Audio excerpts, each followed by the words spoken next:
Shalom, Aleichem Beshem Hamasya, selamat malam. Dan ini beberapa dari teman-teman mahasiswa sebetulnya. Ya, ini saya sangat berterima kasih kepada teman-teman mahasiswa yang sudah hadir pada malam hari ini. Baik, kita mulai.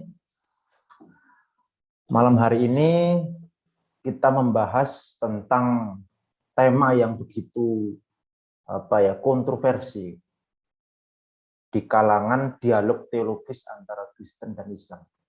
Ya, Tritunggal khususnya. Ini pasti tidak hanya Islam dan Kristen, tetapi juga sesama Kristen pun juga dipersoalkan, dipermasalahkan. Ada itu yang mengaku Kristen, namanya kelompok Wanes, itu sudah sudah kita dengar mungkin ya, beberapa dari teman-teman ya yang suka masuk di dalam dunia dialog, dalam dunia apologetika, itu pasti bertemu dengan kelompok Wanes ini, mereka ini ya. Nah, judulnya Tritunggal Hakul Tauhid. Mengapa saya memberikan judul ini? Hakul Tauhid artinya dalam bahasa Arab ya benar-benar tauhid. Jadi Tritunggal itu bukan penyembahan kepada banyaknya Tuhan, tidak. Nah, ini kita akan menyaksikan bersama Tritunggal ini bukan sekedar penciptaan doktrin Kristen, tidak, tetapi sudah ada ditinjau dari aspek historis dan tafsir pra-Kristen. Sebelum muncul kekristenan, sebelum zaman Yesus sudah ada sebetulnya Tritunggal. Nah, Tritunggal memang tidak ada di dalam Alkitab, tapi bukan berarti ketika Tritunggal itu tidak ada dalam Alkitab, maka kita tolak seperti orang-orang di luar sana. Ya, tidak begitu ya. Nah, baik, kita saksikan bersama tuduhan. Kita memiliki banyak ya tuduhan yang dilontarkan kepada kita, iman Kristen khususnya, yaitu yang pertama adalah warisan ajaran kafir Helenis. Apa itu ajaran kafir Helenis? Helenis itu orang-orang Yunani. Jadi di luar sana, di luar iman Kristen, selalu menuduh iman Kristen bahwa Tritunggal itu bagian dari ajaran filosof-filosof Yunani. Padahal kalau kita lihat, kalau kita cek and recheck di dalam kitab suci kita tidak begitu. Nah, kemudian yang kedua, penyembahan terhadap banyaknya ilah atau sesembahan, atau yang bisa disebut sebagai politeis ya, penyembahan kepada banyaknya ilah. Lalu tidak ada dalam Alkitab. Ya, Tritunggal atau Trinitas judulnya aja tidak ada dalam Alkitab.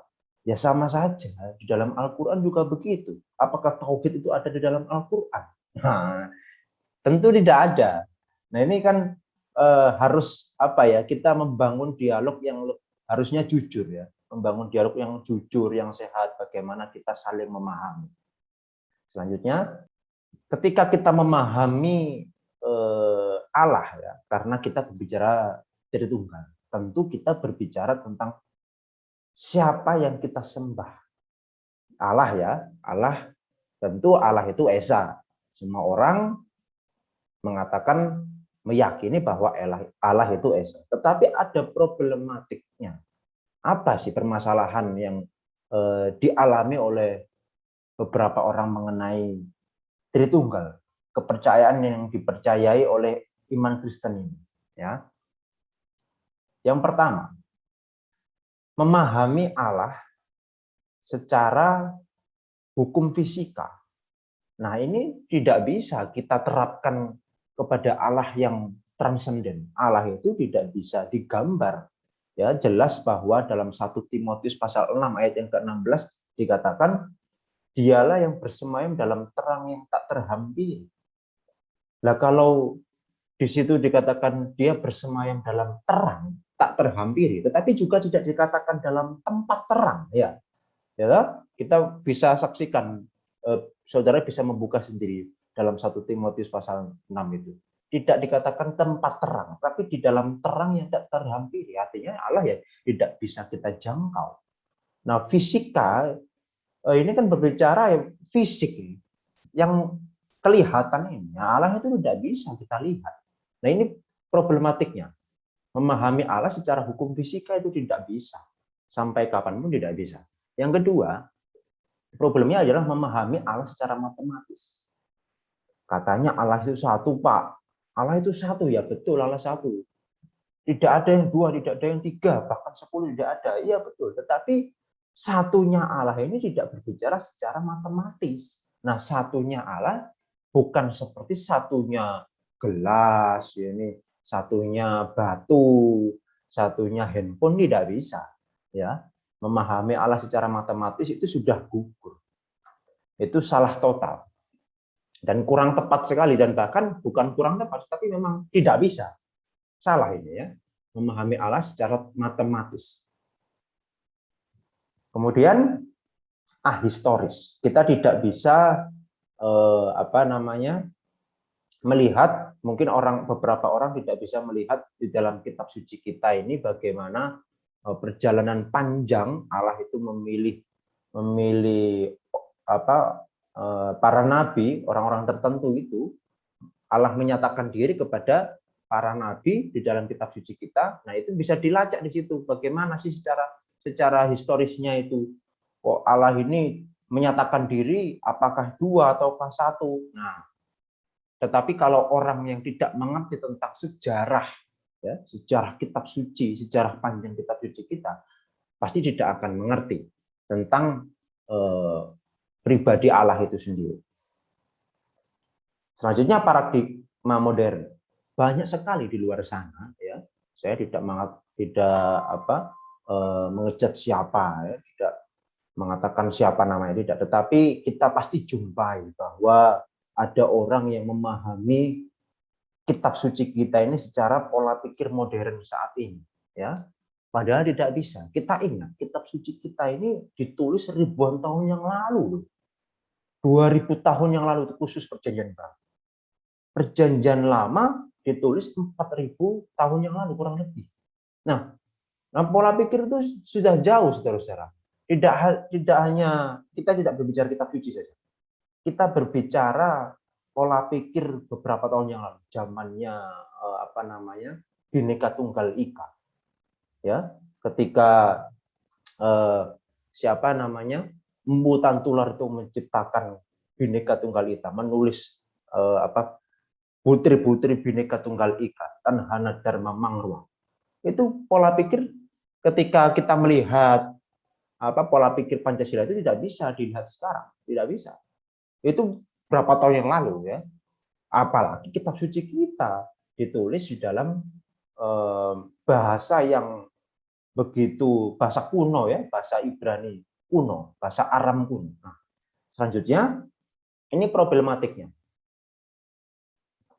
Kita mengenal pasti di dalam dunia di dunia teologi, ya, di dalam ilmu ketuhanan pasti kita meyakini dan melihat di dalam dunia ini ada banyak kepercayaan. Yang pertama ateisme,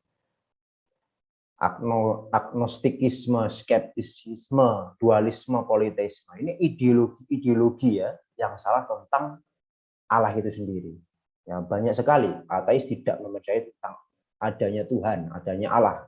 Itu tidak, dari bahasa Yunani. Theis itu ada dari kata theos.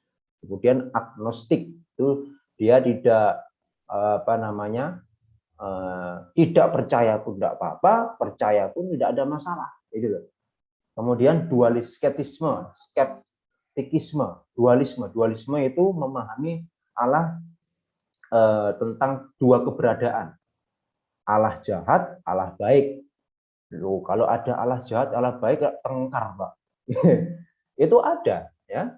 Kemudian politeis penyembahan kepada Tuhan Sang Pencipta itu banyak sekali, lebih dari satu. Ya. Kemudian satanisme, penyembahan kepada setan. Panteisme, pan itu segala sesuatu. Nah, segala sesuatu itu dianggap sebagai Sang Pencipta. Dan Sang Pencipta itu juga segala sesuatu, dicampur aduk. kemudian deisme, hedonisme, sekuler, humanis, dan sebagainya. Banyak sekali. Ini adalah ideologi-ideologi yang salah tentang memahami tentang Allah itu sendiri. Kemudian, bagaimana sih kita memahami tentang Allah? Ya, sebetulnya pertanyaan ini tidak perlu dijawab, karena ya Allah tidak bisa kita pahami, kan begitu. Ketika kita memahami Allah itu sendiri, ya berarti ya itu perlu dipertanyakan justru, kok kamu bisa memahami Allah, bagaimana wong Allah itu tidak bisa dipahami, ya.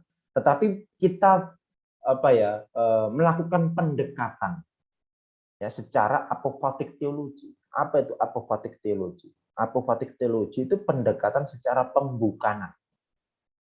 Apa itu pembukanan? Ya, kita memahami Allah bukan ini, bukan itu maksudnya. Yang pertama, Allah tidak bertubuh jasmani. Ya, kita harus tahu dulu. Ya, ini berbicara satu Allah ya, tentang ilmu ketuhanan. Nah, Mak, kalau berbicara Tritunggal, bagaimana Yesus itu nanti dulu. Ya, kita berbicara tentang Tritunggal Allah yang esa itu. Kalau Yesus itu nanti pasti ada kaitannya, tapi itu pembahasan nanti. Masuk dalam pembahasan kristolog. Ya. Yang pertama, Allah tidak bertubuh jasmani. Clear ya, kita sepakat dulu. Yang kedua, Allah tidak berjenis kelamin. Kendati pun Allah disebut sebagai Bapa, gelar Bapa di dalam Yesaya pasal 63 ayat 16 ya. Tetapi tidak berarti bahwa Allah itu berjenis kelamin. Ketika kita mengatakan Bapa kami yang ada di surga. Loh, berarti Allah itu lanang, Pak, atau laki-laki, Pak? Bukan, ya. Nama atau gelar Bapa itu yang ditujukan kepada Allah itu bukan berasal dari Kristen sebetulnya, tetapi sudah berasal dari orang-orang Yahudi. Karena apa? Kekristenan itu lahir dari induk Yahudi, induk Yudaisme, ya. Jangan lupa itu. Nah, makna Bapa, gelar Bapa ini sudah disebut, sudah dikenal oleh bangsa Israel. Mereka pasti tahu kalau menyebut Bapa ya berarti Allah yang esa itu, Yod Vavhe. Allah tidak berjenis kelamin, clear, ya, sepakat.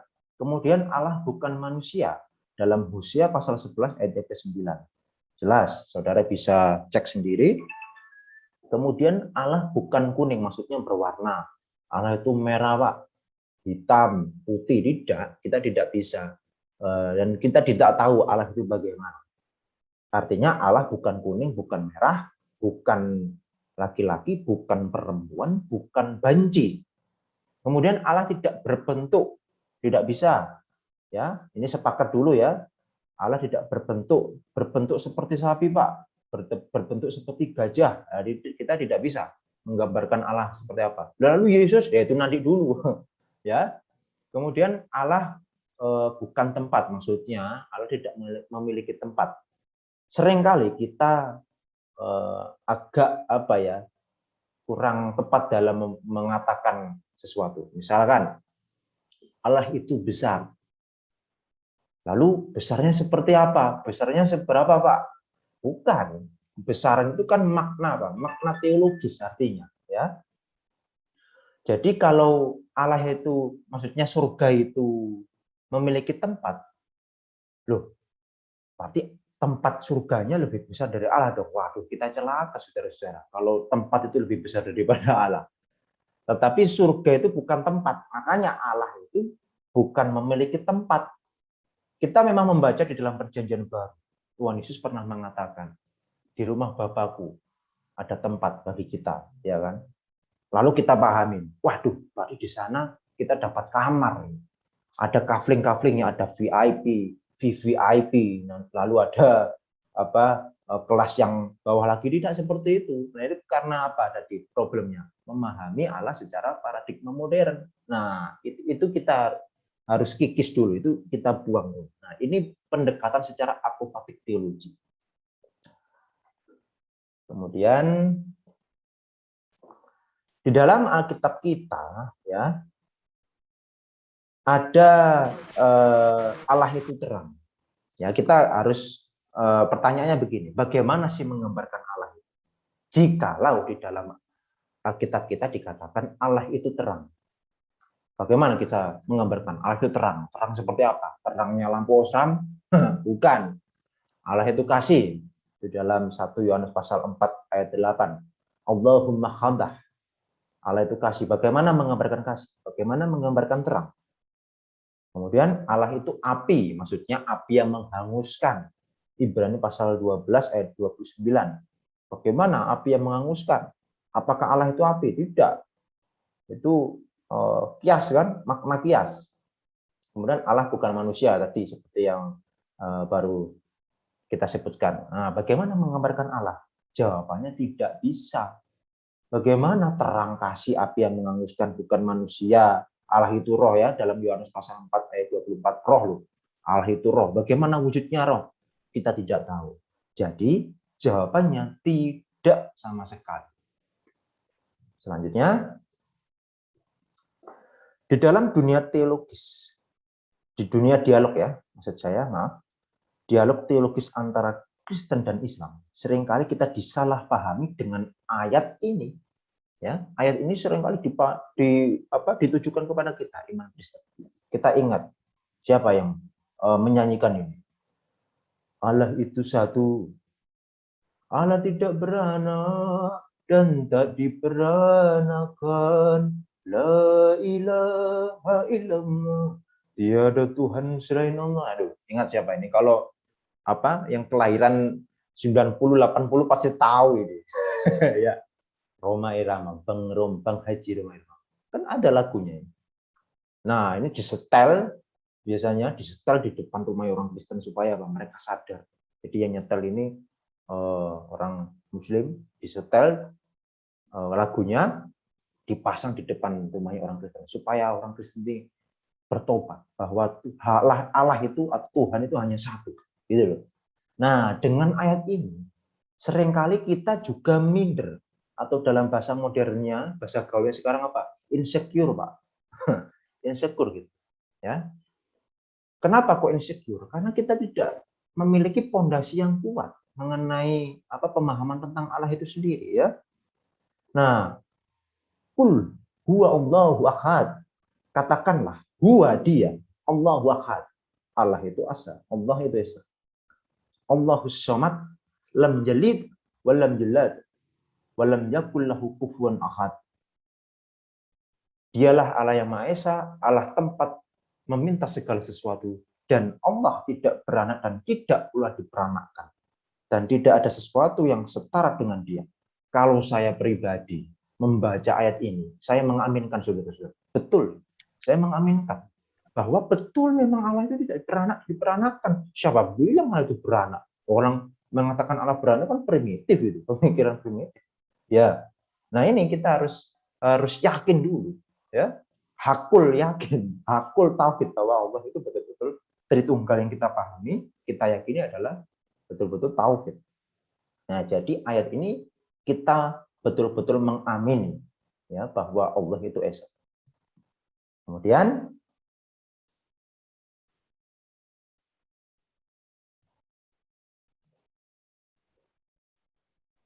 nah, itu yang pertama tadi dalam surah Al-Ikhlas, ya. Selanjutnya dalam surah Al-Maidah ayat yang ke-73. Ini juga seringkali ditujukan kepada iman Kristen. Laqad kafara alladziina innallaha salisu salasa. Laqad kafara alladziina qalu innallaha salisu salasa. Sungguh telah kafir orang-orang yang mengatakan bahwa Allah adalah salah satu dari salah satu tiga, maksudnya, ya. Sorry. Salah tiga dari yang tiga. Nah, pertanyaannya, sejak kapan di dalam puji-pujian kekristenan itu ada ketiganya yang tiga? Tidak ada, saudara-saudara, ya. Tidak ada, ya. Pasti ketiganya yang esa, tidak ada. Ini kita bahkan saya berbicara kekristenan secara universal, baik itu Protestan, baik itu Katolik, baik itu pun Ortodoks, tidak ada yang mengatakan Allah itu tiga dari yang tiga. Ketiganya adalah esa. Nah, ini saya sebut alamat palsu. Lah ini ditujukan kepada kita alamat palsu. Kayak siapa ya? Ayu Ting Ting ya. Dalam dialog teologis Kristen Islam ini selalu ditujukan kepada kita. Ya mohon maaf ini salah alamat ya. Nah, ini yang kedua. Yang ketiga, di dalam surah Al-Maidah ayat yang 116 juga dikatakan demikian ya, bahwa dalam ayat ini berbicara, hai Isa putra Maryam, adakah kamu mengatakan kepada manusia? Jadi konteksnya Allah itu berfirman kepada Isa, jadikanlah aku. Apakah kamu maksudnya pertanyaannya Allah ini bertanya kepada Isa, jadikanlah aku dan ibuku dua orang Tuhan selain Allah? Isa menjawab, Maha suci engkau. Jadi apakah Tuhannya itu kamu sama ibumu gitu loh maksudnya. Wa izzaqullahu ya Isa ibn Maryam anta qulta lil nasi takfi dzuni wa ummiya ilahina. Jadi ini juga sama ya, alamat palsu juga ya. Tidak pernah ada kita menyembah Maria. Ya, sekalipun gereja Katolik. Nah, ini saya tekankan, gereja Katolik yang kita pahami secara umum ya, di kalangan iman Kristen bahwa Katolik kadang-kadang untuk menyembah Maria, Pak, tidak. Saya pribadi, meskipun bukan Katolik, saya mengecam orang yang mengatakan bahwa Katolik menyembah Maria. Tidak, saudara-saudara. Ya, tidak. Tidak ada dalam kekristenan itu menyembah Maria, tidak ada. Nah, ini konteksnya salah alamat lagi gitu. Ketiga ayat ini keliru semua dalam ditujukan kepada iman Kristen. Kemudian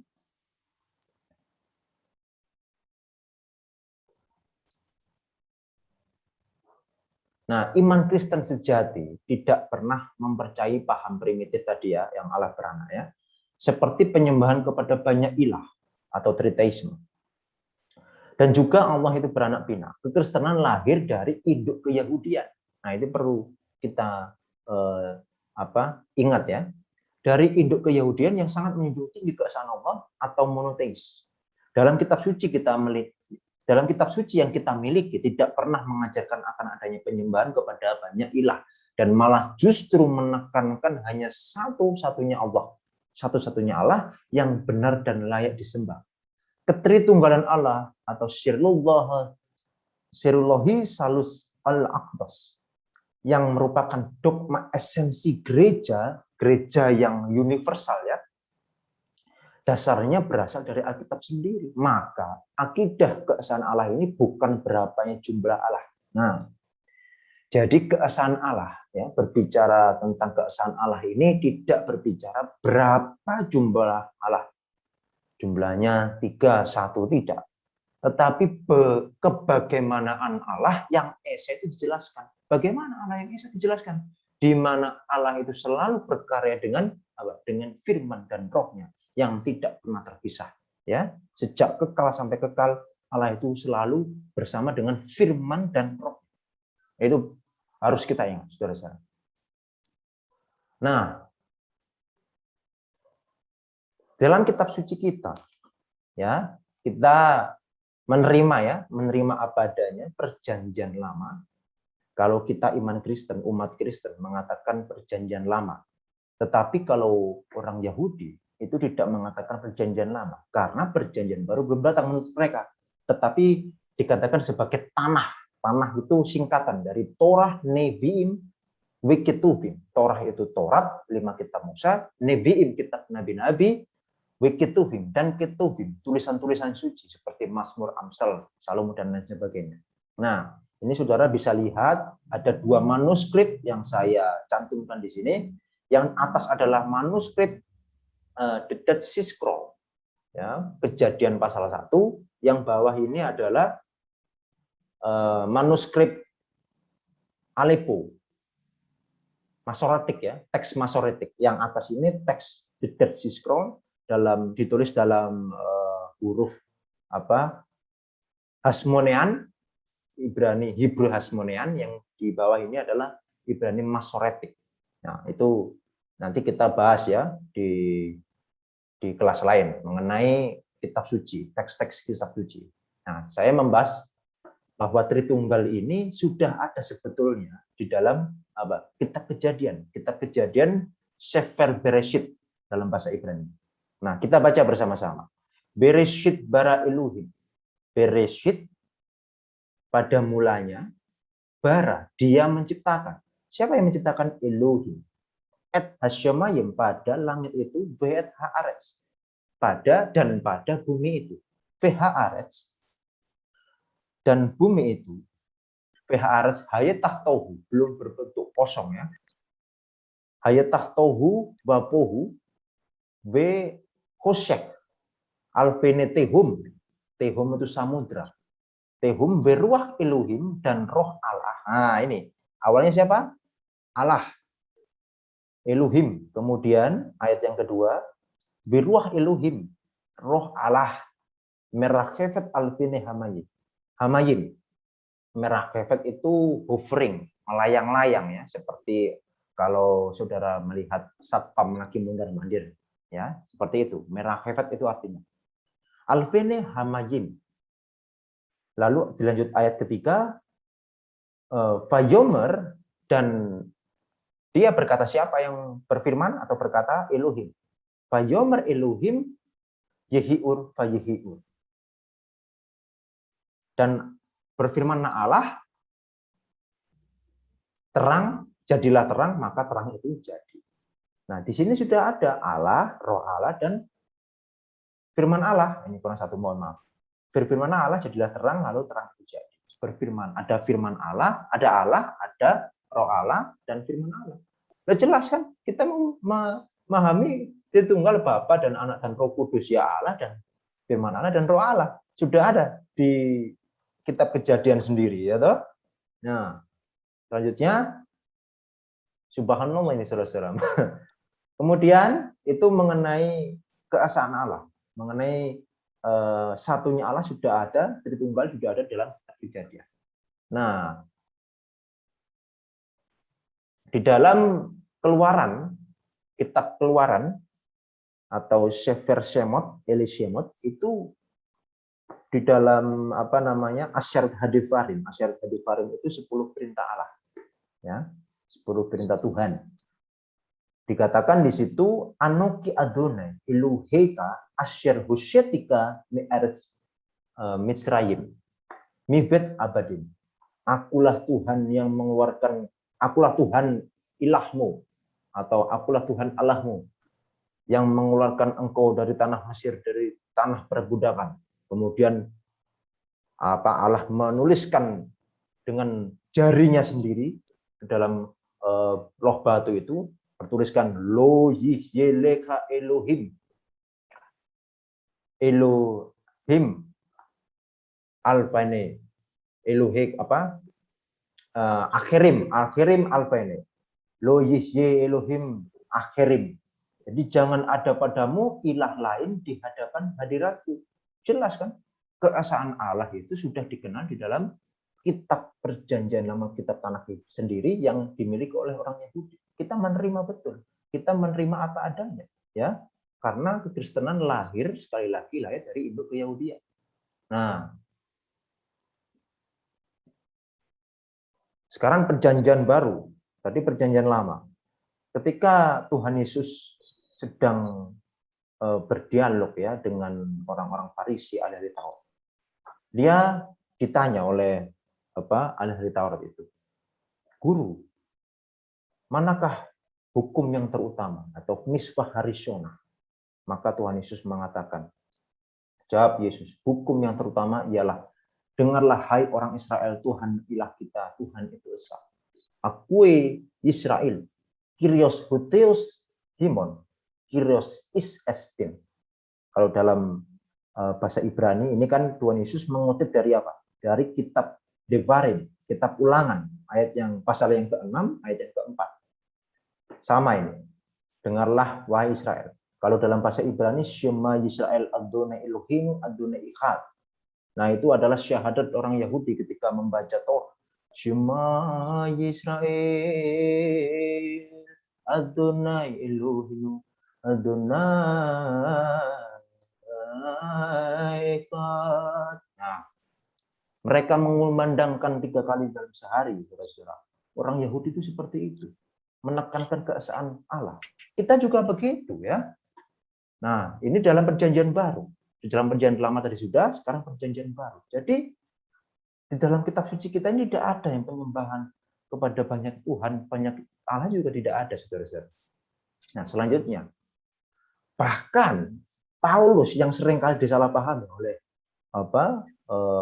orang-orang di luar iman Kristen, bahwa ada yang namanya Pauline Christianity, bahwa katanya Kristen itu ciptaan Paulus. Pasti dengar kan, saudara-saudara? Pasti dengar di sebelah sana. Ini sudah pembahasan yang cukup lama. Kristen itu ciptaan Paulus. Namanya Pauline Christianity. Itu nanti kita bahas ya mengenai perbedaan Pauline Christianity dan Petrine Christianity. Bahkan Paulus sendiri yang disalahpahami. Itu mengesahkan Tuhan kok, mengesahkan Allah kok. Dalam 1 Korintus pasal 8 ayat yang keempat. Jelas. Nah, ini ada kata la ilaha illallah. Ini terjemahan bahasa Arab ya. Perjanjian baru 1 Korintus pasal 8 yang keempat, terjemahan dari bahasa Arab. Jelas. Bertuliskan apa? Wa an la ilaha illallahul ahad. Dan tidak ada ilah atau sesembahan siapa? Selain daripada Allah yang esa itu. Bahkan la ilaha illallah itu bukan monopoli yang siapa tetangga kita, itu bukan. Ini la ilaha illallah sudah ada dalam perjanjian baru kita, ya kan? Sudah ada, saudara. Makanya ketika kita berdialog dengan orang yang di luar iman Kristen, la ilaha illallah, ya kita mengajukan, ya memang kita juga la ilaha illallah kok, kata Paulus, ya kan? Nah, ini aja sudah ada dalam 1 Korintus pasal 8.